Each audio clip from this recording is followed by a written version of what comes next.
बच्ची के साथ गलत होता है वो अपनी कंप्लेंट लिखवाने आती है और कंप्लेंट के बाद उसकी कंप्लेंट नहीं लिखी जाती, बल्कि जिस लड़के ने उसके साथ गलत किया उस लड़के से पैसे लेकर के लड़की को रफा दफा करवा देते हैं मामले को, और उसका मैटर लिखते नहीं है और बाद में लड़की के खिलाफ ही झूठी कंप्लेंट फाइल कर देते हैं। और उसके बाद भी यहाँ तक ये लोग नहीं रुकते। लड़की जितनी बार अपनी कंप्लेंट लेकर के सागरपुर थाने में गई है उतनी बार उसको थ्रेटन किया गया। उसने लास्ट में परेशान होकर के विजिलेंस कमीशन को कंप्लेंट दी, अपनी डीसीपी साहब को दी, कमिश्नर ऑफ पुलिस दिल्ली को दी, मिनिस्ट्री ऑफ होम अफेयर्स को दी, और उसके बाद भी अभी तक उसके साथ न्याय नहीं हुआ। अल्टीमेटली उस लड़की की आवाज भारत के हर कोने तक पहुंची। उसके साथ जिस तरीके का बर्ताव थाने में हुआ, आईओ साहब ने किया, ऐसे तो साहब ने उसे धमका के बोला कि अगर जो तेरे साथ हुआ है उसकी वीडियो तेरे पास है, अगर वीडियो है तो थाने में घुसना, वरना तेरे साथ अच्छा नहीं होगा। आप ये सोचिए कि ये बात वो एक सेक्शुअल ऑफेंस विक्टिम को कह रहे हैं, वो किसी नॉर्मल किसी व्यक्ति को नहीं कह रहे। उसके बाद कह रहे हैं कि 107-51 में इसको भी बंद करो, इसके वकील को भी। तो सागरपुर थाने के एसएचओ हैं राजकुमार, आईओ सुषमा, प्रियंका और अंजू, इन लोगों को ये वहम हो गया है कि ये पीड़ितों को न्याय नहीं देंगे, वकीलों की छवि खराब करेंगे। वो वहम ही दूर करने के लिए दिल्ली के वकील यहाँ पे आए। इन्होंने पीड़िता का ना कि इसकी कंप्लेंट ली, पीड़िता सेक्सुअल ऑफेंस विक्टिम है, उसके उनके लॉयर में उनका ना तो मेडिकल कराया गया ना उसकी कंप्लेंट ली गई। और सबसे बड़ी बात कि उसने जब थाने के अंदर ये चीज बोली कि मुझे मेरे वकील साहब से बात करा दीजिए, मैं स्टेटमेंट दूंगी उसके बाद, तो उसमें भी थ्रेटन किया गया। उसने बोला कि वकीलों के चक्कर में बता, वकील तो 2 कौड़ी के होते हैं, इनको हम थाने में नहीं घुसने देंगे, और हमारा संतरी अगर चाले ना तो थाने में घुस नहीं सकते, और अगर घुसेंगे तो हम पीटेंगे। ये आईओ प्रियंका और अंजू ने बोली है।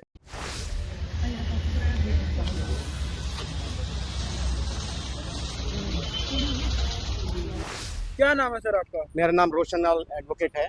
सर मैं सागरपुर थाने के अंदर एक बच्ची के साथ अब बताया जाए तो थाने वाले पुलिस कर्मियों ने बदतमीजी करी है और सोशल मीडिया पर तेजी से वीडियो वायरल हो रही है, क्या कहना चाहिए सर?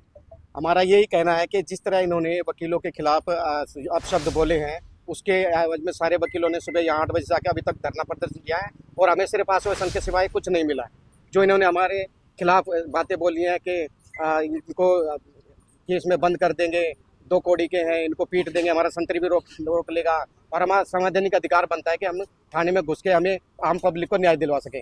अभी हमारे सारे वकील साहब यहाँ इकट्ठे हुए थे, एसीपी साहब ने सिर्फ आश्वासन दिया कि हम कुछ करते हैं, लेकिन हमारा जो कोऑर्डिनेशन कमेटी है उन्होंने डिसाइड कर लिया है कि पूरी दिल्ली के कल वकील सभी यहाँ मिलकर 2:30 बजे इकट्ठा होंगे और एक इस छोटे से आंदोलन को बहुत बड़े आंदोलन पर ले जाएंगे, जब तक कि एसएचओ और जो भी ये कल जिन्होंने ये गलत आईओ साहब अबरदा व्यवहार किया है निलंबित नहीं हो जाते। जब दिल्ली तक की महिला सीएम रेखा गुप्ता की बात किया जाए, दिल्ली में रेखा गुप्ता की सरकार मैम है और उसके बाद महिला कांस्टेबल और की बात है जो पीड़ित के साथ ऐसा किया गया, उसके कहने में क्या कहना चाहिए? सरकार को लेके भी और पुलिस कमिश्नर को लेकर भी, सारे पुलिस के एसएचओ को भी लेकर भी हम कहते हैं अपनी जिम्मेवारी बिल्कुल भी नहीं निभा रहे हैं। पिछले 1 महीने में दिल्ली के आसपास से और दिल्ली से लगभग 800 आदमी गायब हो चुके हैं।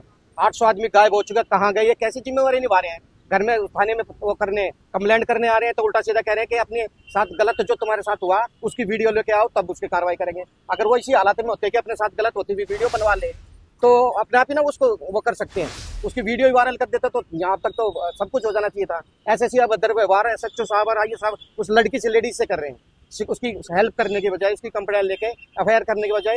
और इस मामले को कितने दिन हो गए थे सर? इसको आज तीसरा हमने जो वीडियो मामला नवंबर से चल रहा है जो कि अब लिस्टेड हुआ है। ये जो मामला जो चल रहा है नवंबर का यह हादसा है, और जो मामला जो सक्रिय वीडियो के माध्यम से 2-3 दिन पहले हुआ सक्रिय हुआ है, क्योंकि जो इस पीड़ित महिला की एफआईआर लिखी नहीं जा रही थी, उस मामले को लेकर वो महिला थाने में आई अपने बयान कंप्लेंट लेकर ताकि मेरी शिकायत दर्ज है, पर उसके साथ बहुत अभद्रता से व्यवहार किया गया। वकील फैटर्निटी को बहुत गलत भाषा में बोला गया कि थाने के अंदर नहीं बढ़ सकते आप, थाने के अंदर आएंगे तो पीटेंगे, इस तरह की बातें हुई। जो मामला नवंबर से चल रहा है, हमारे जो इसके पीड़ित के जो एडवोकेट लॉयर है प्रवीण नारायण जी, उन्होंने रिट भी दाखिल कर रखी है, जल्दी लिस्टेड होगी और आगे हमें पूरे न्याय की पूरी उम्मीद है। बताया जा रहा है कल पूरी दिल्ली के डिस्ट्रिक्ट के अब हर वकील यहाँ पे थाने के बाहर पहुंचेंगे, जिनके लिए एक नोटिस आ गया है, तो क्या लगता है कि प्रशासन इन पर कार्रवाई करेगा? बिल्कुल बिल्कुल, हमें प्रशासन पूरी उम्मीद है और कोऑर्डिनेशन कमेटी ने ही कल 6 तारीख को 2:30 बजे यहाँ पे इकट्ठे होने का ऐलान किया है। पूरी कोऑर्डिनेशन कमेटी यहाँ पे पूरे दिल्ली की फ्रेटर्निटी, लीगल फ्रेटर्निटी इकट्ठी होगी। जब तक पीड़िता को न्याय नहीं मिल जाता, वकील भाइयों को न्याय नहीं मिल जाता, जब तक उनका ऑर्डर, जब तक वो सस्पेंड नहीं हो जाते, टर्मिनेट नहीं हो जाते, जो संबंधित आईओ है, जो एसएचओ साहब है। देखिए, दिल्ली की ना कोऑर्डिनेशन कमेटी, जो दिल्ली के अंदर जितनी भी डिस्ट्रिक्ट कोर्ट्स हैं, द्वारका, साकेत, रोहिणी, पटियाला हाउस,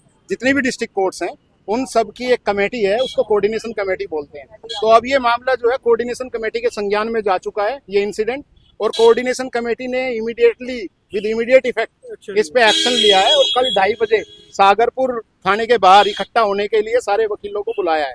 तो सारे वकील कल यहाँ पे 2:30 बजे होंगे। अगर 2:30 बजे से पहले कोई सोल्यूशन डीसीपी साहब या कमिश्नर ऑफ पुलिस साहब की तरफ से आता है, एसएचओ का निलंबन आता है और इनकंसर्न्ड आईओ का आता है सस्पेंशन ऑर्डर, तभी ये बात थमेगी। उससे पहले इस पे कोई भी किसी किस्म का विराम नहीं लग सकता है। स्टेट एक्ट से हम गवर्न होते हैं और ये हमारा राइट है, कॉन्स्टिट्यूशनल राइट है कि हम विक्टिम और एक्यूज के लिए अपने एक लिमिटेड पेरिफेरी में रहते हुए काम करते हैं। हमें अपनी औकात का पता है कि हमारी क्या लिमिटेशंस हैं, हम किस लिमिटेशंस में रह के थाने में आ सकते हैं और काम कर सकते हैं। ये हमारे को थाने में आने से नहीं रोक सकते। हमारा बेसिकली यहाँ आने का पर्पज यही है कि ये कौन होते हैं हमारे को यहाँ से थाने के अंदर घुसने से रोकने के लिए। तो अगली कार्रवाई क्या रहेगी?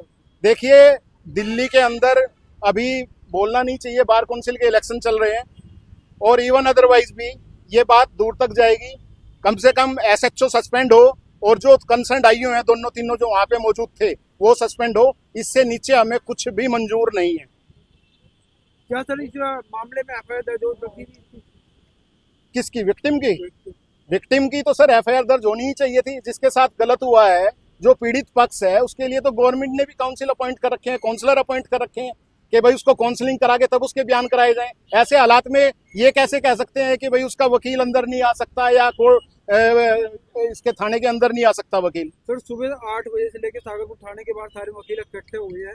सुबह से लेकर अब तक शाम के 5 बज गए, अब तक कोई बड़ा अधिकारी मिलने आया आपको? सर एसीपी साहब आए हैं। एसीपी साहब ने कुछ नहीं, खाली आश्वासन दिया है कि इनसे जो है अपोलॉजी मंगवा देंगे, लेकिन आश्वासन दिया है, रिटर्न में भी नहीं दिया। और अपोलॉजी किस चीज की? आप लीगल फ्रेटर्निटी के अगेंस्ट इतनी अभद्र भाषा यूज करेंगे कि वकीलों को अंदर आ नहीं सकते, वकीलों को पीट देंगे, वकील तो ठग होते हैं। अगर ऐसी भाषा दिल्ली पुलिस यूज करेगी तो हम जो है इसको बर्दाश्त नहीं कर सकते। हमारा डेली का उठना बैठना है, ये भी जो है कोर्ट के अंदर जाते हैं, हम थाने के अंदर आते हैं। इस तरह से तो कन्फ्लिक्ट बढ़ेगा। तो मैं तो डीसीपी साहब से भी कहूंगा, कमिश्नर ऑफ पुलिस साहब से भी कहूंगा कि इनको सस्पेंड इमीडिएटली किया जाए ताकि हालात जो है ना बिगड़े दिल्ली में।